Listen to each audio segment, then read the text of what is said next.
Hey guys, Damo from Last Cast Fishing Adventures. It's the opening of the trout season in Tasmania, and today I'll be searching for the big bucket list brown trout over 2 days on the rugged West Coast. Let's get fishing.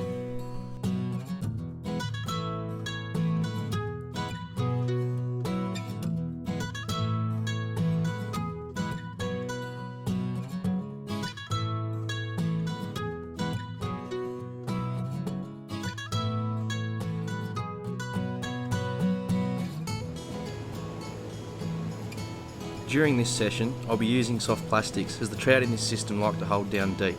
Using a 3/8 jig head allows me to get down to where the fish are.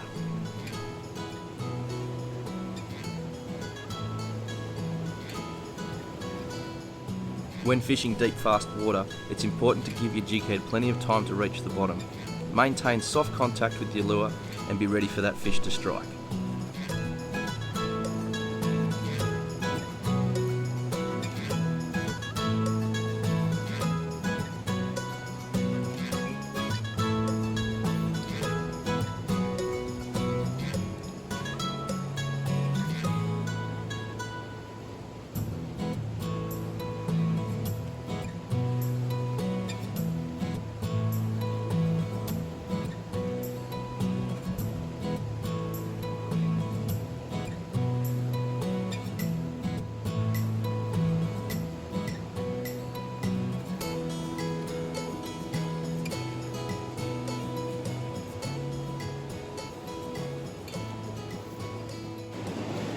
There we go.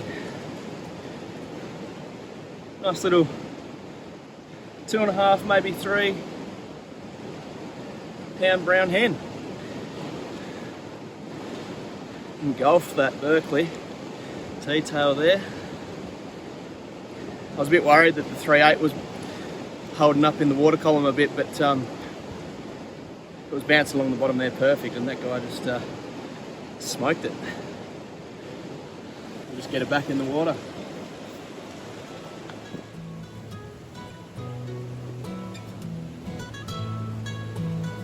Woo.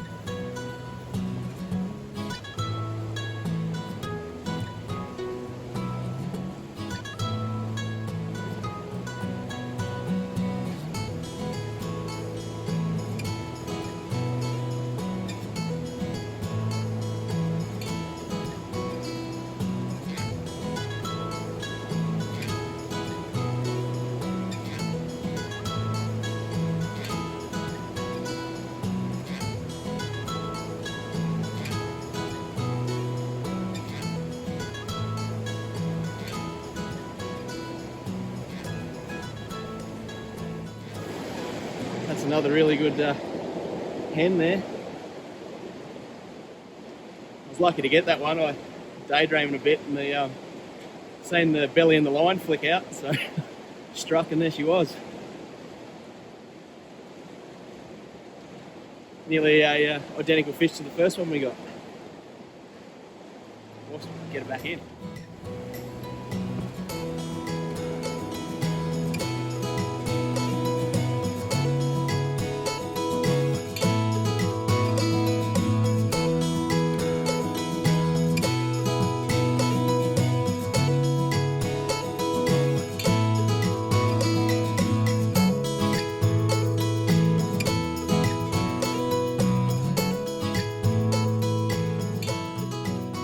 After hooking 2 fish almost one after the other, I thought it was going to be a ripper of a day, but time had ran out and now I've got to wait and see what day 2 has to offer.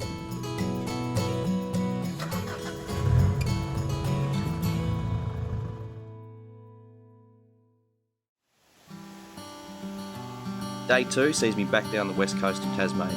It was a late start to the day, and with the water not pumping, I wasn't sure if we were going to catch any fish.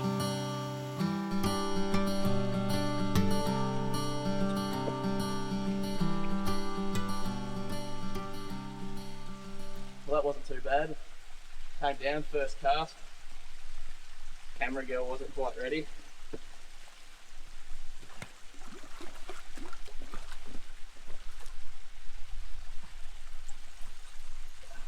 Got ourselves a nice little 2 pound brown.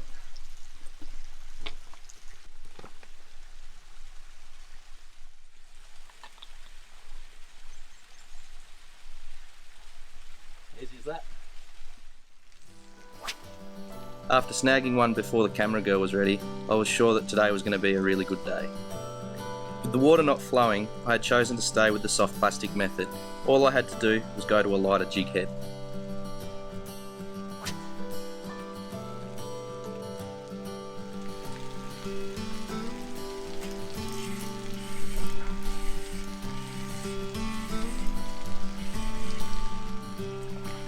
That's a little.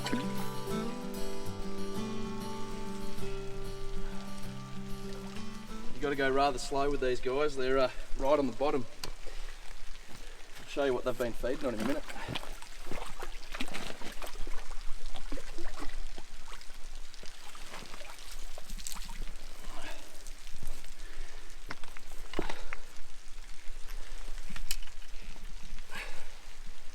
He's only a small fella, but even the small fish, if you go slow enough with those lighter jig heads, they can get them right down. That's why I like to use a 2.5 inch T-tail.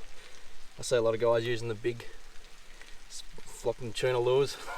I'd rather just use the bite size T-tail, and even the small fish can get their lips around them.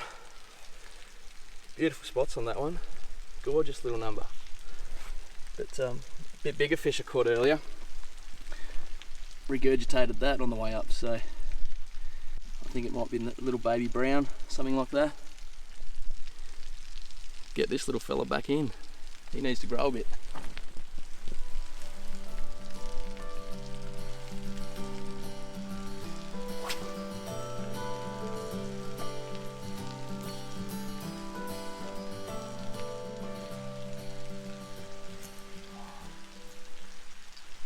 Missed him.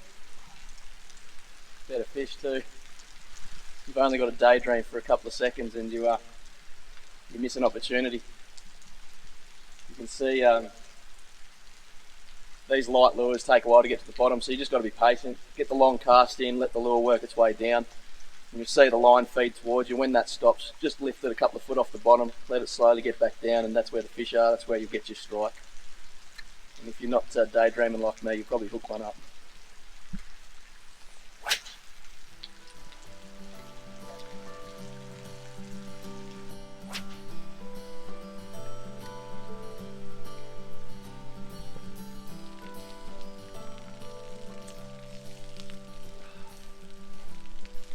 It's really important to pay attention to your line. A lot of the time you'll actually see the bite in the belly of the line before you feel it. And if you're asleep to it, you will miss them.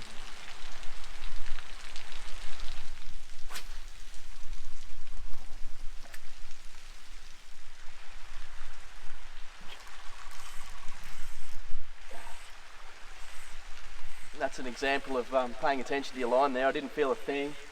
Just seen the line straighten out and there he was. And he's an absolute monster. Probably won't need the net though.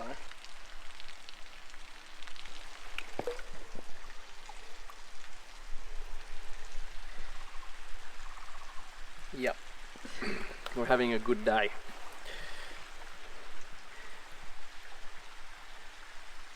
Should just send that out as a live bait. Some of the fish that come out of here are definitely big enough to be taking him on. But that's a good sign to be seeing these guys. It means that the river's doing pretty well for itself. He's actually still got a bit of white stuff coming out of him, so he can go back and do his thing.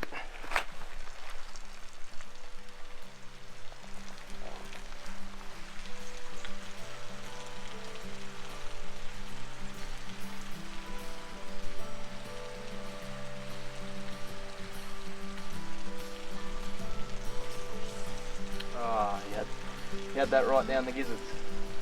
Daydreaming again.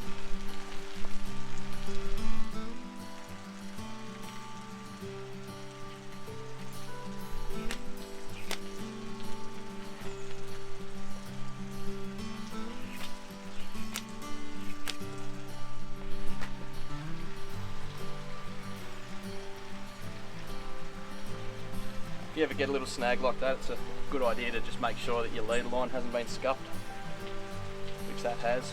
So I'm just going to cut that off and retie that. The last thing you want is a good sized fish on the end of your line, and yeah, you bust him off because you haven't paid attention to that leader. Probably not going to pick it up in the camera there, but you can see that bit of scuffed line there. That's enough to lose a good fish.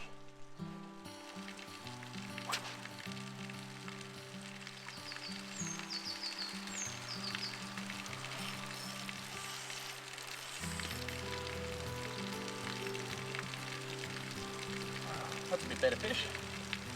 Right under my feet.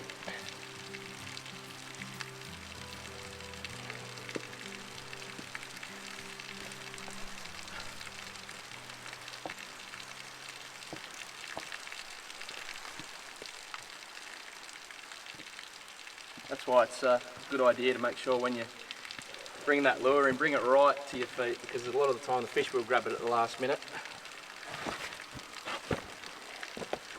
Try and net him and give you guys a look.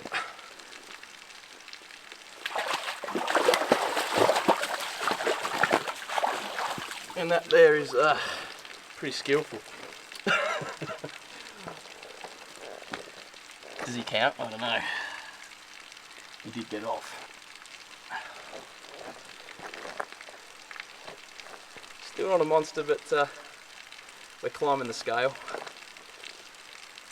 Beautiful brown. What, these brown trout are they're not a bad fight for their size. And really stocky, like that's a really firm fish.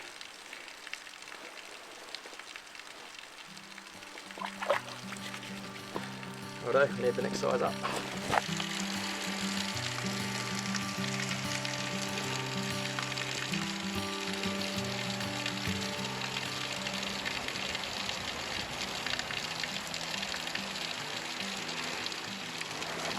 Pay attention. Leave everything else to cover.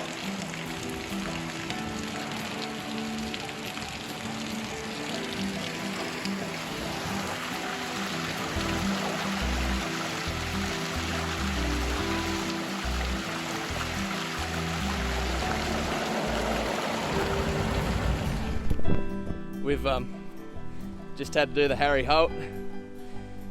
Turbines have just started cranking up. Give you a look at it.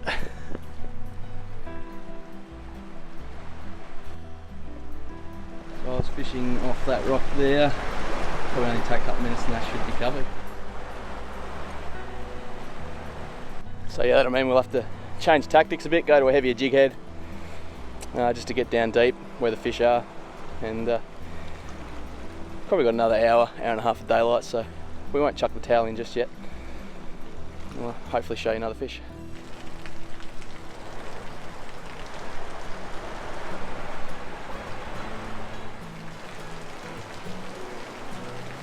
As you can see, it started cranking pretty well behind us.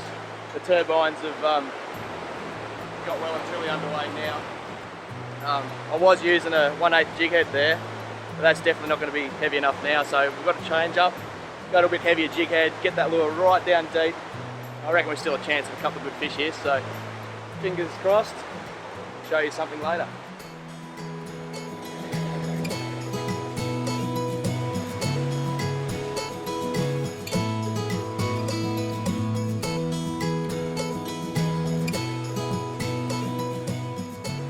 Well, I got pretty excited when the turbines turned on. I thought we was going to manage a couple more fish, but the sun's about gone, so we better get up out of here before it's dark. If you like this video, give it a thumbs up, and if you could subscribe to the channel, that'd be really awesome. It helps me make more content for you guys. One last cast.